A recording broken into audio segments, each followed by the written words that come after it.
Year-round education is a hot topic. It was a hot topic in education 6 years ago when I wrote an article about it, and it is still a hot topic. School districts throughout our nation are researching a possibility of really switching from that traditional year, the traditional school year, to a year-round educational calendar. So more than 2 million students, get this, in about 3,000 public schools and 41 states and 610 school districts attend year-round school. So in Indianapolis, Indiana, there's a reform to really increase teaching time, and they want to do this by approaching it through year-round education.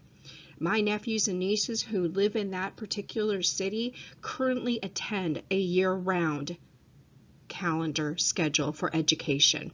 Get this, currently in Indianapolis, only 27% of the Indianapolis School District 8th graders and 34% of the 7th graders passed the state-mandated exam.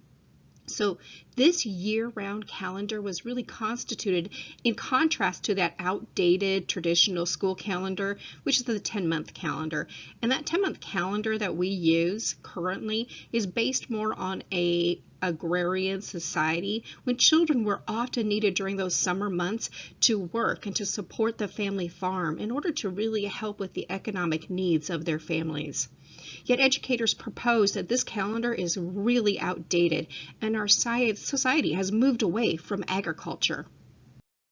Let's look at defining what is year-round education.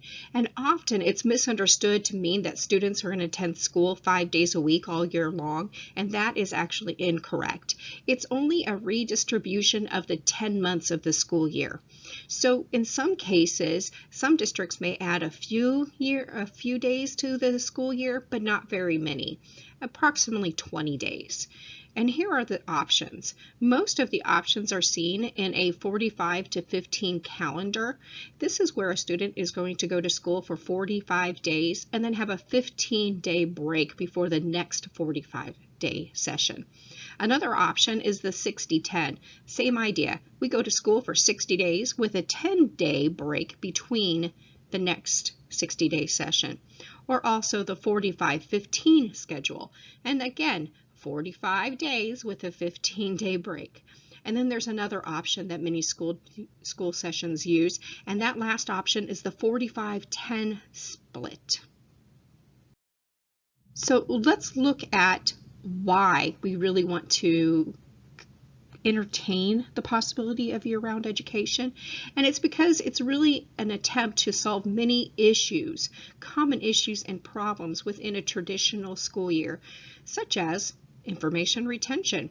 So there is a man by the name of Charles Ballinger, and he is an executive director emeritus of the National Association located in San Diego. And he says the longer that students are away from a material, the more forgetting is going to occur. As an educator, I can see that that is exactly what happens. A sociologist at Ohio State named Paul von Hippel stated that over a full year, math and reading and test scores improved, and they found that students in the year-round schools learn more during the summer. That's probably not a big surprise to you, but parents and educators are also discovering that there are more benefits than just information retention. Students can increase their achievement levels, and these periodic breaks really help families with the vacations, and especially with the cost of vacation. Cost of vacations during summers are extremely more expensive than other times during the year. Other benefits, students have less time wasted in reviewing. The more time that people are off or students are off from school, the more time an educator needs to spend reviewing information to catch them back up. They also, or teachers also, notice less gaps in the learning. And this really helps because students now become more productive because they have the frequent breaks. They rarely experience that burnout that you notice. We call it spring fever. right? When it comes to the spring, it's very difficult to get students to really buckle down and to pay attention. Parents notice also that the period of time when children are out of school can be used for extracurricular activities, which really helps to enhance what their child is learning during school times. And we can utilize these resting times and breaking them into shorter segments and redistributing them so that it may even end that summer boredom. So let's look at some of these disadvantages, because of course there really are some disadvantages, and not all studies are conclusive that the academic benefits are really worth the costs. We need to look at how summer programs and summer camps definitely suffer in attendance, as well as summer employment. It's impossible, nearly, for older students to be able to get a summer job, which they use to then pay for college. Many of our older buildings are too old to even have air conditioning. So can you imagine sitting in a classroom when it's 100 degrees outside, especially if you have humidity on top of that? Lastly, if districts use a year-round schooling as a multi-track option, parents potentially lose an opportunity for their children to be in school at different times of the year. And this causes a huge problem when you have 3 or 4 children in the same school district and 2 go summer fall while others may be going fall winter. The maintenance facilities must be completed at night, so all of those wonderful projects that occur during the summer on our buildings now have to be done at a different time. Also, some teachers complain that their classrooms are constantly being relocated, and that creates an other problem. Transportation increases. Now, the Department of Education in the state of California, believes that one of the largest disadvantages is the inability to house the summer school, because it really exasperates those remedial students that need help. They're not able to catch those remedial courses that are offered or could now not be offered during those little breaks of 15 or 10 days. Now, what happens? They fall even further behind. Other disadvantages really is because it can really tilt an entire 9 weeks. And so you can look at it and say, as an instructor, I don't know that I can cover everything that I need to get done during this piece of time. And instead, now they may end up spending a few days reviewing. There are, of course, expenses with year-round education. This is mostly associated with the operating of a building and the staffing. If you can imagine having to pay for faculty and administration, clerical, janitorial, insurance arises, that'd be the insurance costs, right? The materials, even transportation. But even though all of these things increase, some school districts are actually reporting a decrease in their expenses. So 4 school districts in California reported a total savings between $73.98 to $201 per student per year. Get this. It's because it allows for additional 40 days of school, but many of the students, 50 to 60% of them, come to school with great gaps. And that will generally cost about $11 per day per student, or $440 per year.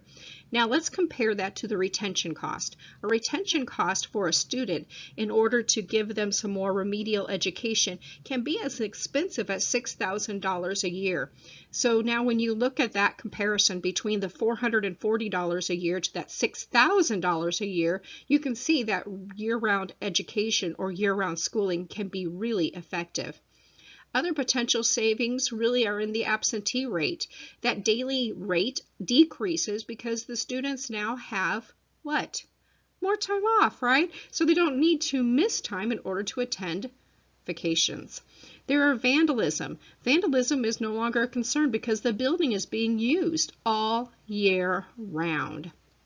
So we can see that there are some probable causes for some budget issues and some difficulties, but when you start to look at this, we can see that the definitions of these relevant expenses within the year-round education really vary from district to district, and some may really realize that they're not as big of a deal as they had thought. Why else do we want to look at year-round education? Well, Mostly it's due to the calendar, and it can be very daunting to administrators and teachers. But the California Department of Education has published an implementation strategy that includes a checklist, tips, and definite steps or strategies to organize a year-round program. It contains 35 steps that cover every need from a building facility to staffing to planning and even budgeting. Jay Watt in 2010 shared her opinion. Many students in our country have been disadvantaged long enough by the traditional schooling, which was designed to solve yesterday's farm labor problem. We cannot expect our students to compete successfully across the globe with the baggage of summer and learning loss and inefficient learning time. Their international peers do not have this baggage. Progress has been made in the various parts of the country to move to an educational system that matches our time. We need to accelerate the process so that more and more students in the U.S. can soon be relieved from the bondage of traditional schooling. It takes courage and effort to change an old, long ingrained educational system that has been with our country for decades, but our efforts will be well rewarded when we reach our goals of raising our students' achievements and eliminating these inequalities.